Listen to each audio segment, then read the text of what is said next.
तर त्याच्यामध्ये मी 5 आयटम टाकलेले जे शृंगारसाठी आपल्या यूज होतात. म्हणजे मी टाकलेलं एक तसं क्रंचीच बोलतात ना, जे रबर असतो शायनीवाला तो मी एक वेगवेगळ्या कलरचा तो टाकलेला. त्याच्यामध्ये होता लिप बाल्म. मी ॲक्चुअली लिपस्टिक घेणार होती.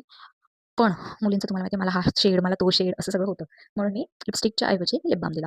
तर एक क्रंची, एक लिप बाल्म, नेल पेंट नेल पेंट आणि हां, टिकली दिली मी आणि काहीतरी एक मिसिंग आहे. सॉरी, आठवलं.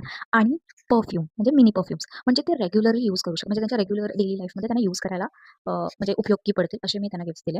आणि फूल आणि काहीतरी स्वीट ड्रिंक आणि चॉकलेट. चॉकलेट म्हणजे त्यांच्याकडे मुलं पण येतात ना, कधी-कधी मुली पण येतात छोट्या-छोट्या. मग त्यांच्यासाठी असे पोटलीमध्ये चॉकलेट दिले, तर म्हणजे छान वाटतं. म्हणजे तर मग मी ते दिलं. तर सगळ्यांना खूप आवडलं आणि मला खूप चांगलं वाटलं. आणि पहिलेला मला इंटरेस्ट नव्हता. पण आता ना मला खूप इंटरेस्ट येतो. मी असं काय करू, काय करू, काय करू? तर छान वाटलं. माझा मार्गशीर्षचा शेवटचा गुरुवार एकदम मस्त गेला आणि तुमचा कसा गेला मला नक्की कळवा कमेंट सेक्शनमध्ये. Okay, bye. थँक